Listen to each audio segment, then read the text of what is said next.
सरकारी कर्मचाऱ्याच्या संपाचा आज चौथा दिवस आहे आणि आपण पाहतोय का चौथ्या दिवशी सुद्धा संप कायम आहे। आझाद मैदानावरती जे आहे ते आता कर्मचारी जमू लागलेले आहेत आणि सरकारच्या विरोधामध्ये जे आहे तो निषेध जो आहे तो नोंदवताना पाहायला मिळतोय। आमच्या मागण्या मान्य कराव्या अशा प्रकारच्या घोषणा सुद्धा होताना पाहायला मिळतात।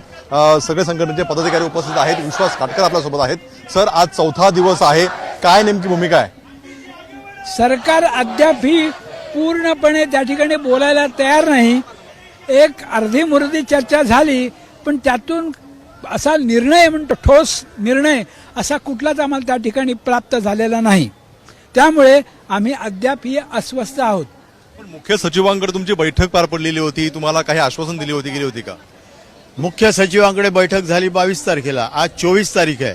एवढी महत्वाची बैठक असून त्याचं इतिवृत्त अजून दिलेलं नाही आणि 17 लाख कर्मचारी शिक्षक संपावर असताना त्याची ग्रॅव्हिटी ही लक्षात घेऊन अद्यापपर्यंत प्रशासनाने कार्यवाही करायला पाहिजे होती। प्रशासन अतिशय कुर्मगतीने चाललेलं आहे आणि त्याचा संताप कर्मचाऱ्यांमध्ये आहे। खरं तर तुम्हाला मुख्य सचिवांनी म्हटलं होतं की मुख्यमंत्र्यांच्या सोबत चर्चा करू आणि निर्णय घेऊ, अजूनपर्यंत त्यांची चर्चा झालेली नाही का? अजूनपर्यंत आम्हाला कळवलेलं नाही। त्या 22 तारखेच्या बैठकीमध्ये मुख्य सचिवांनी सांगितलं होतं मी उद्या सकाळी मुख्यमंत्र्यांशी बोलून ठोस निर्णय घेतो आणि आपल्याला कळवतो, आपल्याला इतिवृत्त दिलं जाईल आणि पुढचा संपाचा निर्णय घेतला जाईल। याबाबत अजूनपर्यंत शासनाकडून कुठलीही आमच्याकडे वारंवार पाठपुरावा करून सुद्धा शासन त्याबाबत ठोस निर्णय घेत नाहीये। त्याच्यामुळे अनेक ठिकाणी जे आहे ते लोकांची गैरसोय होते, तहसील कार्यालय असेल किंवा अगदी अनेक ठिकाणी, त्यामुळे कुठेतरी लोकांचा उद्रेक सुद्धा पाहायला मिळतोय। त्याबद्दल लोकांची आम्ही माफी मागू। लोकांनी आम्ही निश्चितपणे जी आमची तुंबलेली कामं असतील, शिल्लक राहिलेली कामे असतील ती आम्ही हजर होताच मोठ्या अधिक वेळ काम करून आम्ही ती पुरी करू। किती दिवस हा संप सुरू ठेवणार आहे? सरकार जोपर्यंत आमच्या मागण्याकडे सकारात्मकरित्या सोडवत नाही तोपर्यंत हा संप सुरूच राहील। काही मागण्या संदर्भात काही सरकारकडनं सांगितलं गेलंय की तुम्हाला बोलवलंय का बैठकीसाठी? अद्यापपर्यंत अधिकृत चर्चेला बोलवलेलं नाही। आता माननीय मुख्यमंत्र्यांना मी विनंती करतो 17 लाख कर्मचाऱ्यांसाठी थोडी सहानुभूतीपूर्वक विचार करून आम्हाला चर्चेला बोलवावं आणि सुकर मार्ग काढावा अशी विनंती मी मुख्यमंत्र्यांना करतोय। तुमची बैठक पार पडली, एकूण कर्मचाऱ्यांचं काय नेमकं सुरू होता, काय त्यांचं म्हणणं आहे? कर्मचाऱ्यांचं म्हणणं हेच आहे, जोपर्यंत आपल्या मागण्या पूर्ण मान्य होत नाहीत तोपर्यंत हा लढा आपल्याला सुरूच ठेवायचा आहे। उलट तोच अजून चांगल्या पद्धतीने लढा सुरू ठेवायचा आहे आणि आज तो सुरू पण केलेला आहे पुऱ्या जिल्ह्यात।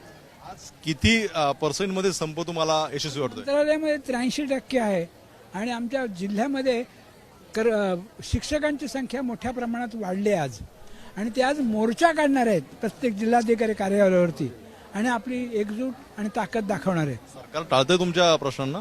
असं आतापर्यंत असंच वाटतंय की त्यांनी त्या सचिवांकडे सगळं सुपूर्द करायचं आणि सांगायचं हे करून घ्या ते करून घ्या, पण लक्षात ठेवा ठोस निर्णय होईपर्यंत ही ताकद मागे जाणार नाही।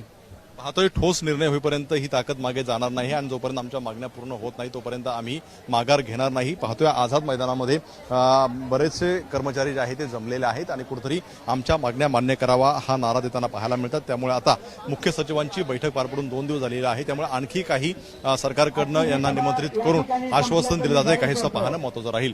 कॅमेरामन हेमंत सरसुणे, एबीपी माझा, मुंबई। एबीपी माझा, उघडा डोळे बघा नीट।